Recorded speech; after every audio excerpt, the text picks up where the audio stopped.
Hey, it's SgtLocksmith here. Hey, we're going to do a little video on changing the battery on your 7-button Fobik.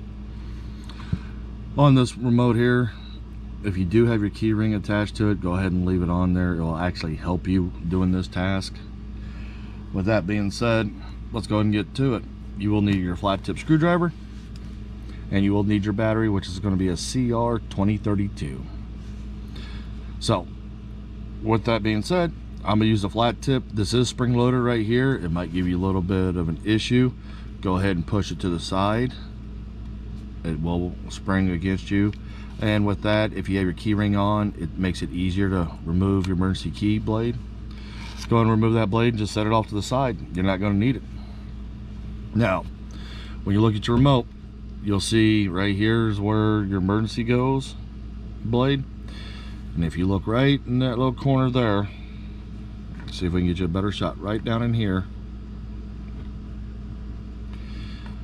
Go and put your flat tip screwdriver in there, and when you do, pry the two apart, and it doesn't take much pressure. And when you do, you'll notice that it's cracked open.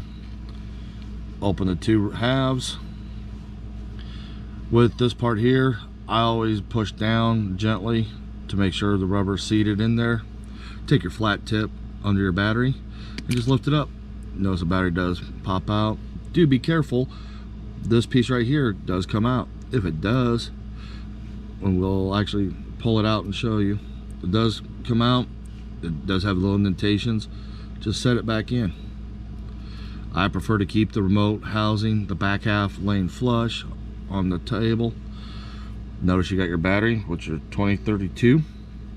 When you put it in, you're going to push against those two metal tabs, and that will put the pressure. And when you push in, the battery should drop down. Then put your finger on top, push it down, it's in. Take the two halves now. The one with the battery is the one I always suggest that you flip over, because everything's held in place. Line them up, and when you do line it up, you'll see in here that it does go in. Slight pressure, and work your fingers around it. You'll know it's seated, and start squeezing your remote together.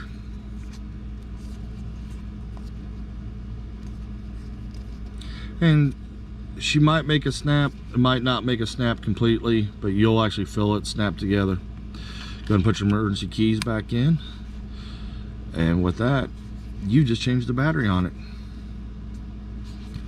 Thanks again for watching SgtLocksmith, and let's be safe out there.